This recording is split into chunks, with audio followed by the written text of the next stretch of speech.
Good one. Hi, Sid. Can I record you? Yeah, you can. So I've got some questions for you. When people first meet you, what do they think of you immediately and why? That's a hard question to answer. There's a couple of different reactions people have. I think I tend to come off as kind of unassuming because I'm not that tall and I tend to be overly polite. So, though sometimes I can be really pedantic and people can get the impression that I'm sort of more aloof or judgmental, which is not like me at all, but that's just sometimes what people think. And I understand why they think that, even though that's not how I'm trying to be at all. And however, I do think being sort of unassuming, also the fact that I look younger, people tend to sort of want to help me or nurture me sometimes, which is something that is probably a good thing because people tend to be less likely in those situations to assume the worst of me. Compared to someone else. How do you feel about that?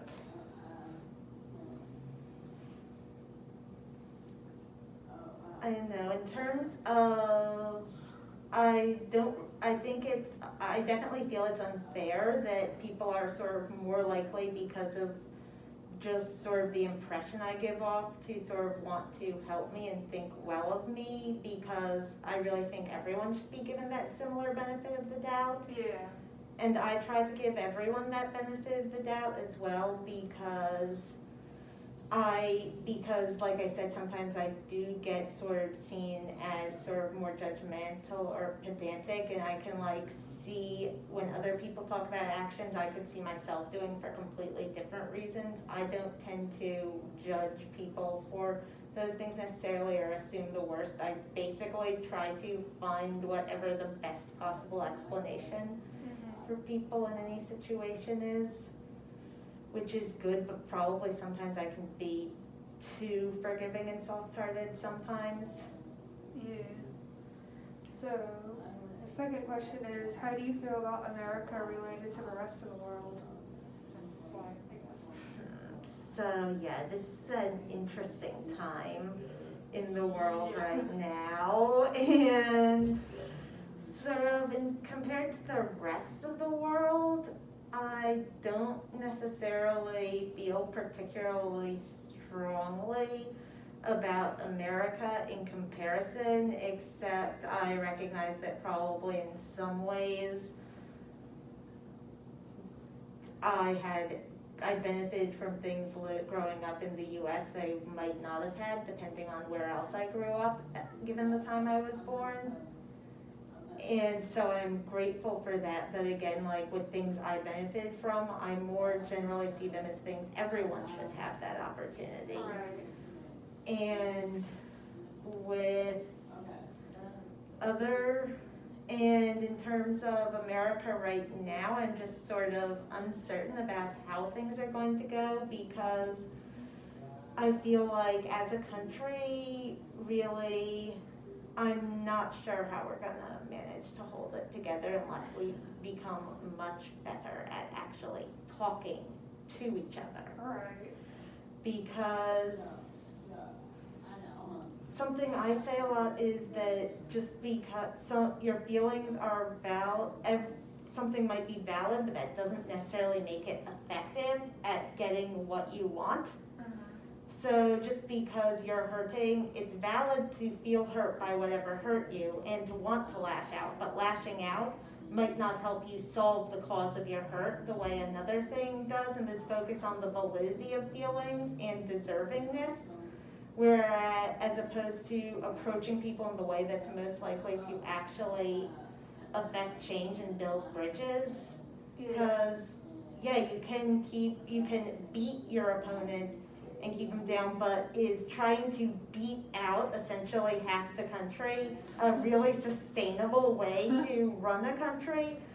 I've had this whole idea of, I feel like almost we're the frogs boiling in the pot and we're too busy arguing over it to actually figure out a way to get the pot off the stove. Yeah. Is that it? I guess that's it for that question. The third question is, what was the hardest thing? The third question is, what was the hardest thing for you to experience this year? For example, COVID, politics, murder hornets, etc.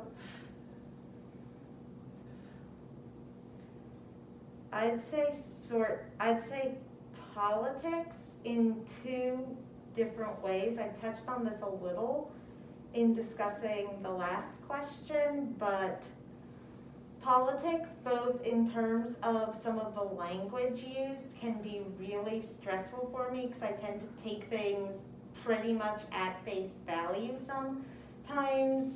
So a statement like silence is violence, I will basically, if I am not actively protesting at that given moment, am I actively damaging the cause? And I'll overanalyze myself and it'll lead into a guilt spiral, which is not very good for actually being politically productive. Yeah. And it's one of those things that's hard to vocalize sometimes because generally politically in terms of my views, I might align with the people making statements like that, but I don't necessarily align with the way they're phrasing things. But if you say that, I don't want to get in trouble for tone policing, but the language doesn't help me be a better activist. But some of the strategies, it's like I consider myself very politically left, but I don't agree. I will find very few people I actually fully agree with on both politics and how to go about politics. Right. So that's one way. Some of the language around protests and stuff was very stressful for me, but also just everything with the election was very stressful. I did not, for example, on election night, I literally did not check any results. I did not check any results for a week. Because I thought I would just agonize over it, and that was true. However, also not knowing anything did not really make me feel much better because I texted my parents that night, if you flee the country, take me with you. However, my mom was apparently in a very similar state to me, basically not looking at anything, relying on my dad for news reports, and just trying to distract her by singing songs in her head. So apparently I just come by that honestly, and then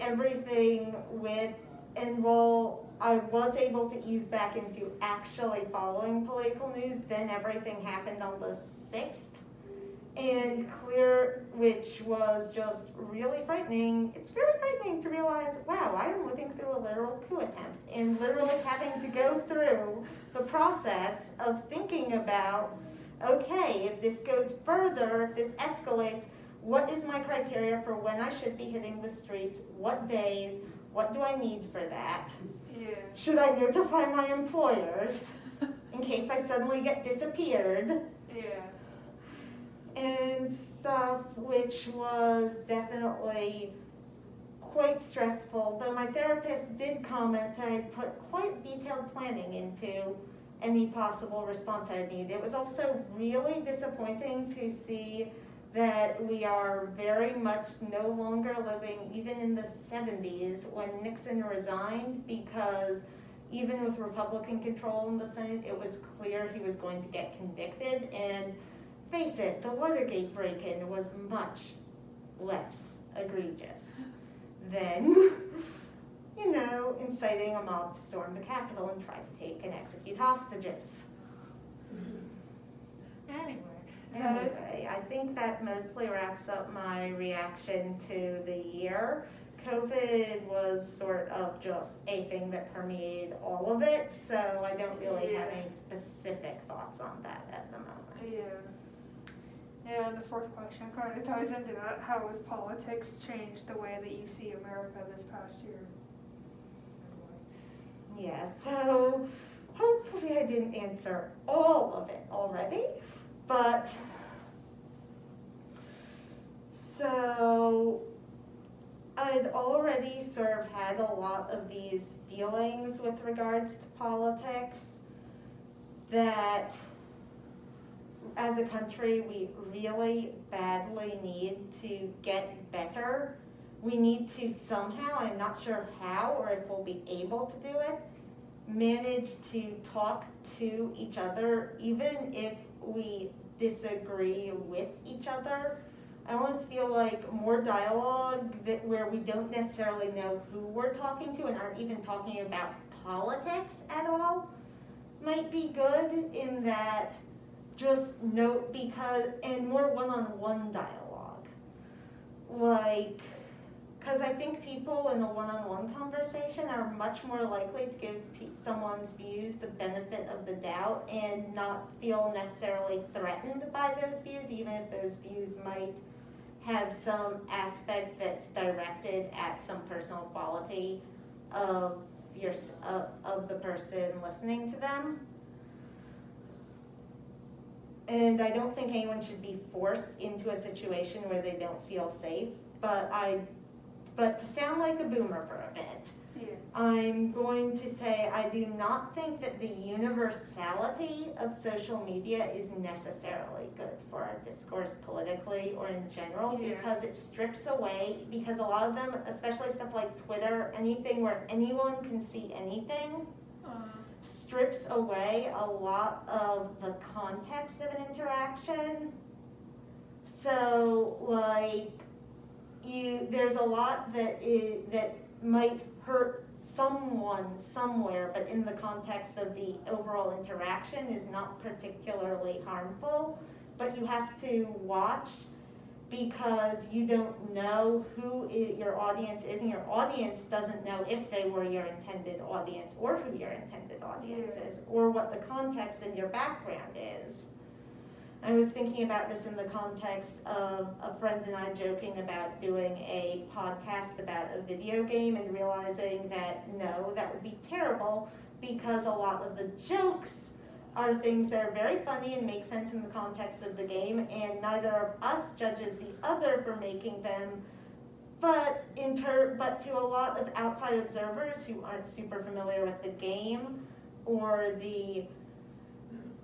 us as individuals might feel hurt, and it wouldn't be that they would not feel that they are not entitled to that hurt, and I would not say those things in front of someone who I knew would be hurt by them, and if I did, I would apologize for it. But there is no way to make everything safe and accessible for everyone at all times. And to do so just sort of makes it impossible to ask a lot of hard questions, because sometimes the answers aren't going to work for everyone. You need to be able to say something with the understanding that someone will tell you if it's hurting them, and you can change and make rights for that. But context is a thing, and to adjust for context is not inherently flawed. This applies to politics as well as other things, and I just feel like we're still arguing with each other in the boiling frog pot. And I hope any of that made sense. So, anyway, is there a fifth question? The last question is, what do you want to see in the future of America? I'd like to see sort of more opportunities for people just talking to each other and listening and finding out why they think the way they do. I saw a really interesting thread where someone was talking with someone who was hesitant about the COVID vaccine, just finding out why they felt that way. And this was someone who was a doctor just listening and talking with someone on the street. And just being able to have that sort of fairly laid back conversation about it, and knowing that someone was listening and trying to understand how people are feeling about things, and that even if you might disagree with it, telling someone the way you are thinking is wrong does not make them stop thinking that. And just trying to actually do more to change people's minds and make us overall as a country better at taking care of each other I do think there are hopefully some steps that I see are being made. And I think that in terms of steps with the government, I do like a lot of things new information is doing, administration is doing, and I do think that they've learned some of the things that didn't exactly go as hoped under, say, Obama, which I think is a good thing, and trying to learn from that and figure out the right way to do things, which isn't always clear until you have historical hindsight, and even then isn't always clear, is a big deal. But I'd definitely like to see also just coming more together as a world too, internationally. That sort of cooperation, because between countries as well as just within our own. Yeah. And I hope that was coherent. Yeah, I got some of good. it, and I think that was it, so thank you. Thank you too. I had a pleasure answering these. Well, rambling about them anyway.